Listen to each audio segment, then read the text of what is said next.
Hey guys, it's Crack G-Man here, playing some Call of Destiny Specialist Warfare here on the channel. And we have today a 24 and 6 on the map Nuketown. Now, I've cut the gameplay down a bit, cut it back a little bit, just so I don't take up too much of your time, I didn't want to kind of bore you all with a 10-minute video, so I kind of suppressed it down to 5. And here's the thing. So watch here, right? I go in with my crossbow, I take out the first guy. If there's only one other guy in there, I go in, I see there's a third, I reach in the backpack, pull out the AK, and we get the free piece. And that is exactly what you like to see in these games, isn't it? Whenever you pull something off that works, it's the best feeling in the world in COD. When you get that little bit of something. We're in here to talk about Call of Duty. Here to talk about Cyberpunk. The game's been delayed again, and it's becoming a bit of a joke at this stage. It's becoming a running gag. There's like 4 certainties in life now. You'll be born, you'll die, you'll pay taxes, and Cyberpunk will be delayed. And that's just how it seems to be going. Right here, I turn around and the spawns had flipped, and I take a cheap death. Which wasn't really. I think that's the only death of the game. I'm only death in the clip. Sorry, I think I had a couple deaths beforehand. Not out here trying to finesse anyone, but no, that's fine. Now, obviously with Cyberpunk, I don't know if these developers, man, I honestly said back in spring, this game's got one more delay in it, and my thinking when I was having that discussion with some friends was like, PS5, Xbox Series X, due out this year, and I think they'll hang off and release day and day with those systems. I honestly expected that the delay that they had back in spring was just touching up graphics and touching up stuff for the Xbox and PlayStation, for the Xbox and PlayStation versions of the game.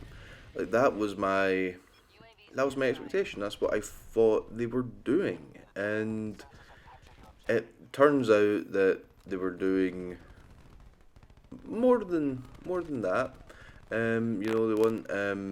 I ain't gonna sit here and say they just sat on their thumbs by the looks of it. But I honestly feel that the game should be complete by now. Okay, I'll give them the benefit of the doubt. We've had the coronavirus situation. Yeah, I said it. All these other YouTubers out here, the current situation seems to be the favoured term in YouTube.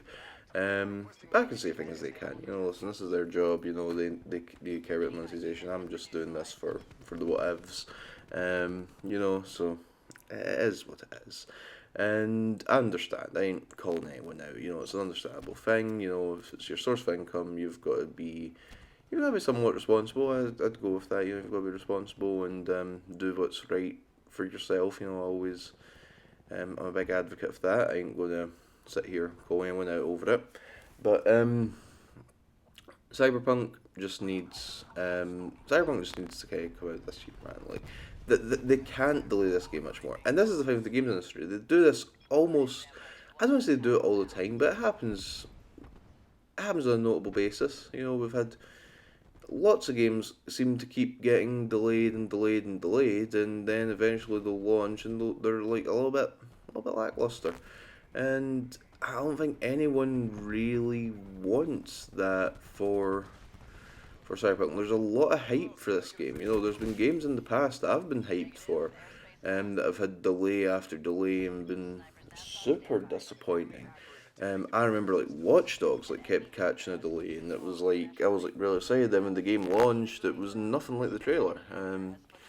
I almost would rather that they would just have waited until Cyberpunk was ready to ship before announcing things. And I always think that's the best thing to do for any games company, by the way. I don't understand why they release the announcements in the press for these games 5, 10 years. Well, maybe not 5 to 10 years, but I don't understand why they do it years in advance. It's kind of cool. I don't mind them kind of announcing things. What I liked about E3 was that you'd usually find out what was coming out that year, for the rest of the fiscal year. And I wish they just sort of announced, here's what we have for the next year, and leave it there. That's my thought. And whatever you're announcing, make sure that it's actually ready to go, or it's in the stages of just that final, like, little bit of icing on the cake.